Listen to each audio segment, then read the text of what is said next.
Hello everybody, I'm back again with RPA. A very interesting subject and a question to RPA which is pertinent to all of us. There is a saying that marriages are made in heaven.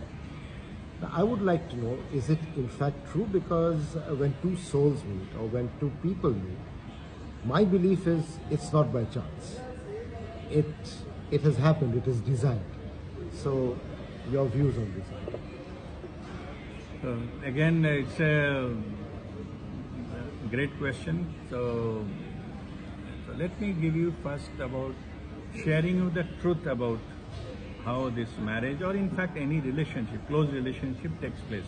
Then I will come to answer your exact question, whether it is actually made it in heaven or not. Yeah? So how, when we take birth, so believe it or not, in our human lives at present, whoever we see in this time period of time, all of us at least have minimum 700 human lifetimes already. Okay. Before that, animal, then plant, and then mineral. Before that, yeah. So let us not go into that thing. We are talking about that subject is why we need so many lifetimes, because our soul has a plan to experience something in this world. That's what we are born.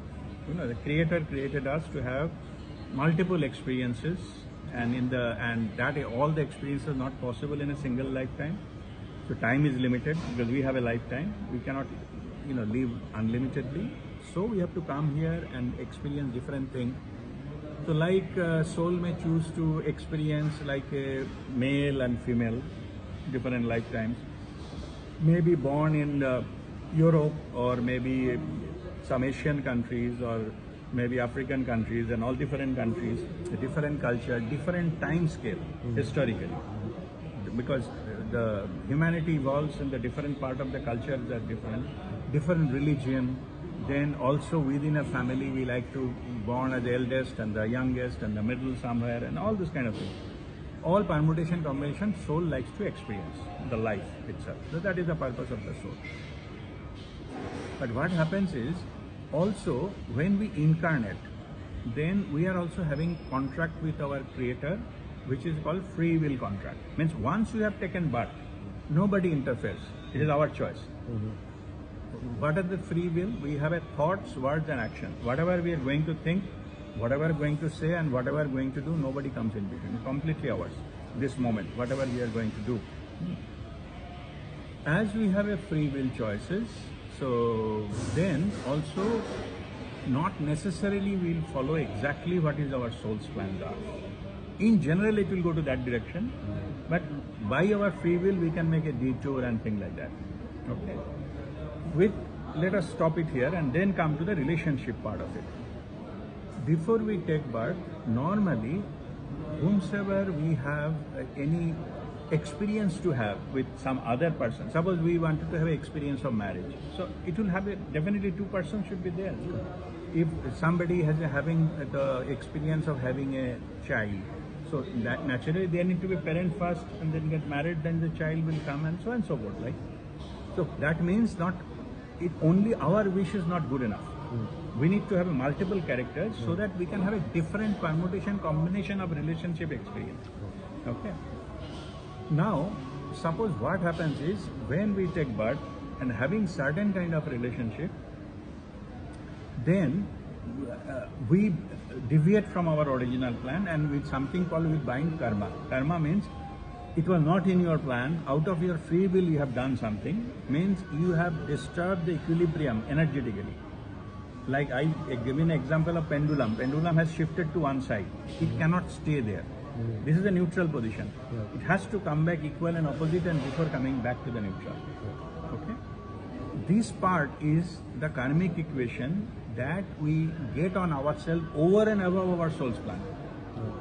Okay, suppose I have, during one lifetime I cheated someone. I said, borrowed some money and didn't return or something of that nature. And my life ended, I maybe died in that lifetime. But because I have borrowed and money I promised to return, I didn't. That becomes my karmic account. Okay. So in the next lifetime, our soul knows everything. It is only the incarnated body which can have karma, not the soul. So our soul plans our life such a way that in next lifetime we can repay that person, Right. so that you can neutralize. You know, like suppose we take loan from a bank, and we are enjoying life by loan, borrowed money from bank. So our parents or the seniors, they say, they do one thing: you better you pay off the loan, then Yeah. so that you are liberated. Correct. If you cannot pay the loan, then you will get a bank notice. Maybe you will have a police case, and police will be behind you. Forget about enjoying life. You will be behind the bar. Same idea is behind why soul wants that karma to be settled.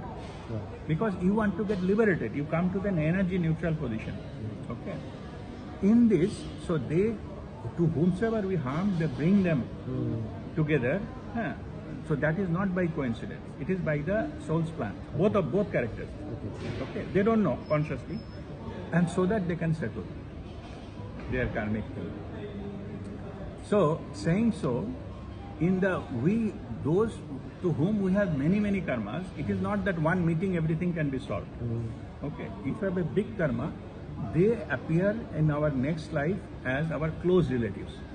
Okay. Parents and the spouse or children, so that we spend longer time to settle all the accounts Right. with them. Okay. Okay. So in this case, for now, let me, with this background understanding, let me come to your exact question of marriage. Right. Yeah. Okay. So marriage normally happens to that person by plan, soul's plan. Before we take birth, it is agreement between two souls that we'll go and birth so and so place and so place. Something will happen, some external drama will meet and things like that, or our family will arrange something, and something will happen and we'll get married. That part is fixed. Okay. Rest, whatever playing around, I'm choice, I'm seeing 50 girls before we marriage, these are all nonsense. It will happen to whom are supposed to. Okay. That part is fixed. But to arrive there may be a lot of drama. That is possible. Okay. So the primary purpose of the marriage is to settle both karma. You don't know what exchange actually happened the previous lifetime. Because without that kind of karma, it is almost impossible to have a close relations. Okay, like a parent or siblings or spouse. Yeah, these are very close relations. So that is how you can say the marriage is predetermined, predestined to have that marriage. It is our soul who takes the decision.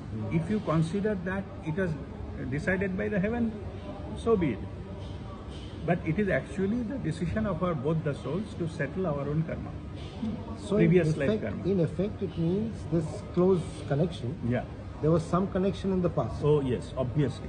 Wow. Yeah, obviously. There are exceptions, but normally close connections, they must have a track record of the karmic.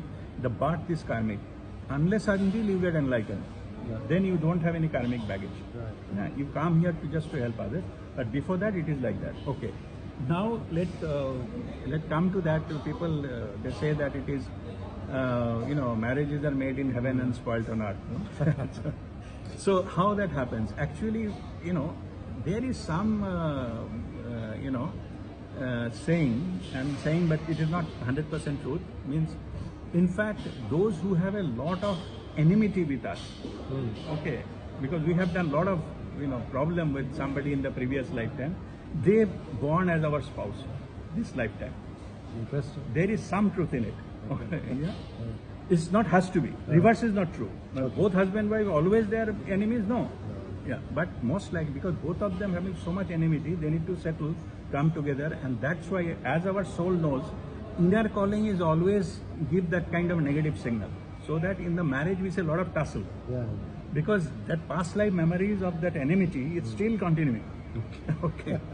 So in that case, if we become wise and don't accelerate it further, then it is possible that all karmic things are settled in that life itself. But many of the cases, just opposite happened. We came with an account of maybe 70 of karma to be settled. We went back with 200 karma. Means you need still further life to settle that. Also, there is another, some people also say that the husband wife, they sometimes interchange their roles in different lifetimes. Okay. It's not necessarily husband, man will be always man and woman will be always. Maybe one alternate life they change the roles. Okay. Because whatever the husband did for the wife, then next life they get chance to repay. Okay. Anyway, so these are all, there are some truth in it. Yeah? So, but how it will be played out depend upon the individual souls and their purpose for that life. If we can do that, if we can do it by doing our duty, it is also known as karma yoga. If we do our karma yoga well, then it is possible to settle everything in this life itself, and both, if they work together, both they get chance to get rid of all the karmic things. Settling for their family and etc. all will be getting benefited from that, and that is how they can evolve. They get enlightened, both of them. There is a way to, possible to both of them, and they get evolved. So that is the understanding about the marriage. This is so interesting, and I was totally unaware of this, enlightening as well. Thank you very much, Uncle. Thank you.